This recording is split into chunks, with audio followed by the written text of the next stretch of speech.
अस्सलाम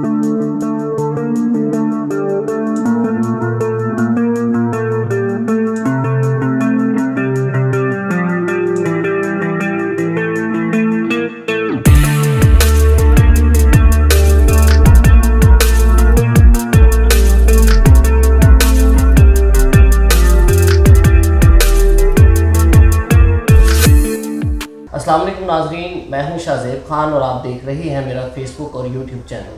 आज हमारे साथ मौजूद है फ़िज़ा नूर सैलून की CEO मैडम फ़िज़ा नूर।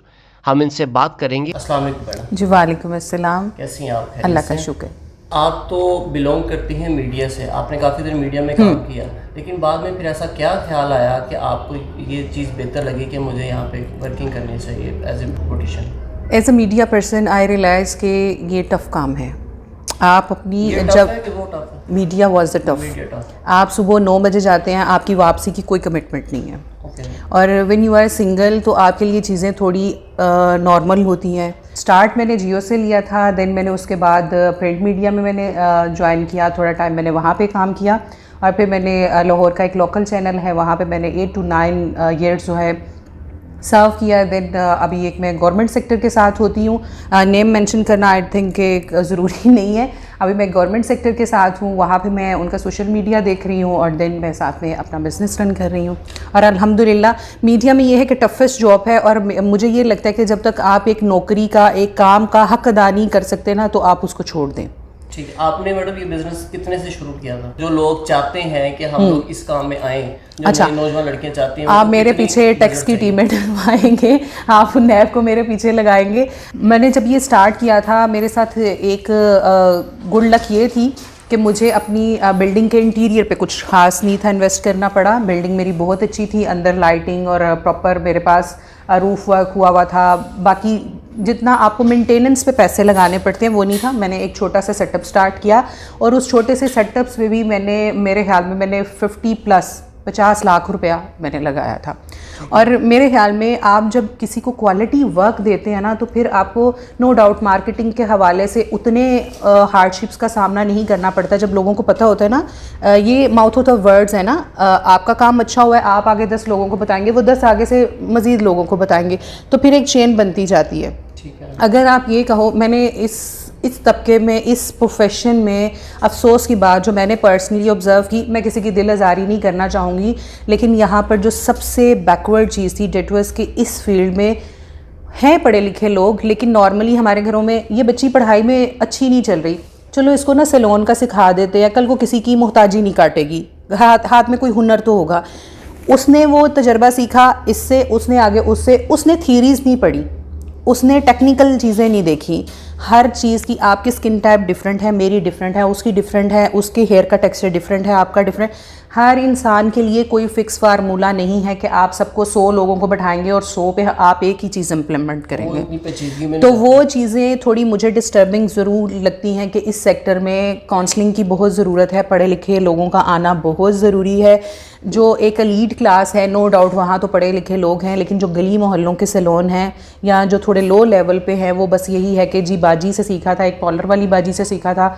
वो बाजी से सीखने का सिलसिला इतना आगे जाता है, लोगों की स्किन का बेड़ा गर्क कर दिया जाता है, लोगों के बाल जला दिए जाते हैं, धुएं निकाल दिए जाते हैं।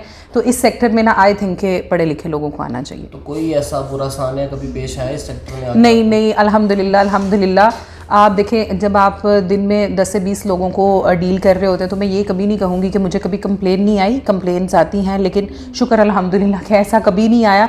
मैं क्लाइंट्स मिल के आते हैं तो वो मुझे बताते हैं जी फ़लाँ सैलून से कराया था, धुएँ निकल गए, आग लग गई, ये हो गया, वो हो गया। लेकिन अल्हम्दुलिल्लाह जब आप चीज़ों को टेक्निकली समझ रहे हैं, आप लोगों के बालों का टेक्सचर देख रहे हैं, स्किन का टेक्सचर देख रहे हैं और उसके अकॉर्डिंगली ट्रीटमेंट दे रहे हैं, जब आपको खुद पता है कि how to deal the things, तो फिर मसले नहीं पैदा होते। अच्छा मैडम, आपका सैलून क्या क्या चीज़ें ऑफर कर रहा है? हम यहाँ पे हेयर के सारे ट्रीटमेंट्स देते हैं। हम हेयर में केराटिन है, एक्सटेंसो है, रिबॉन्डिंग है, केराटॉक्स है, बोटॉक्स है। मैं आपसे पहले भी मैंने उसी बात को कंटिन्यू करूँगी कि पढ़े लिखे लोगों का होना ज़रूरी है।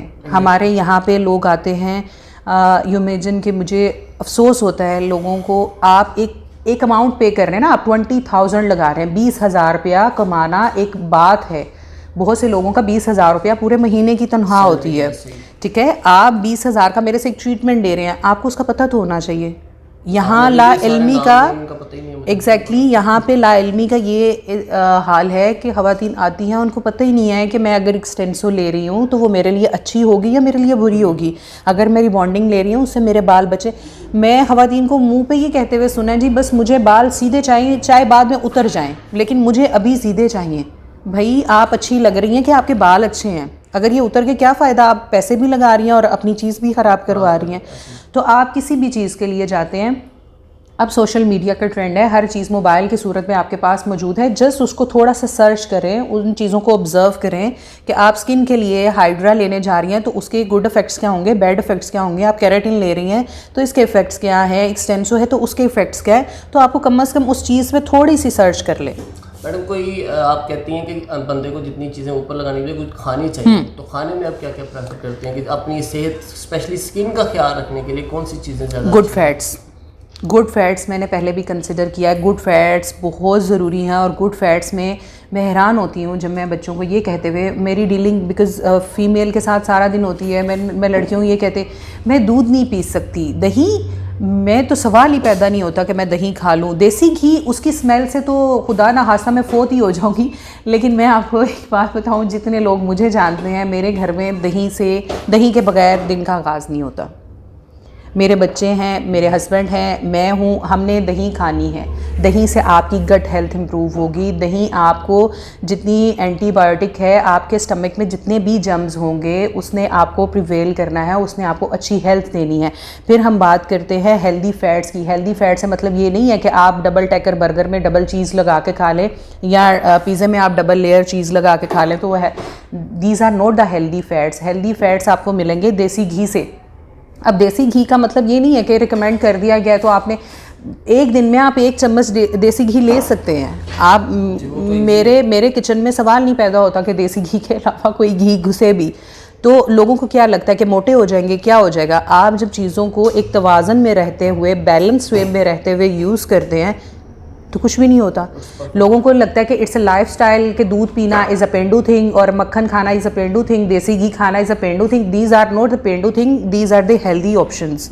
तो हम ना मॉडर्निज्म के चक्कर में ना हमने अपने बच्चों को उन चीज़ों से बहुत दूर कर दिया है। तो आपकी डाइट जो है वो अच्छी होनी बहुत ज़रूरी है।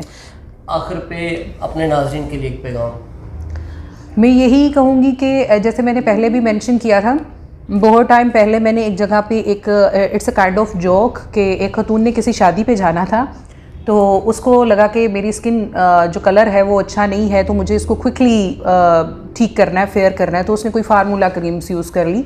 अब शादी पे हर कोई पूछ रहा है, बाजी आज तो बड़ी चिट्टी लग रही है, बाजी रंग तो बड़ा सोना लग रहा है। तो बाजी ने क्या कहा कि पूछा किसी खतून ने, क्या यूज़ कर रही हो? तो उसने कहा कि जी आजकल ना मैं 5 नमाज़ां पढ़ रही हूँ। तो साथ बैठी हुई एक खतून मेरे जैसी थी, बाशऊर तो उसने कहा ये 5 नमाज़ें जो आपने पढ़ी हैं ना, तो अगर आप तहज्जुद भी पढ़ लेती तो आपकी गर्दन भी साफ़ हो जाती। तो मैं यही कहूँगी कि आप जो भी चीज़ इस्तेमाल करते हैं उसको नॉलेज के साथ इस्तेमाल करें। नाज़रीन, इसके साथ ही मुझे और फ़िज़ा को दीजिए इजाज़त। अल्लाह हाफ़िज़।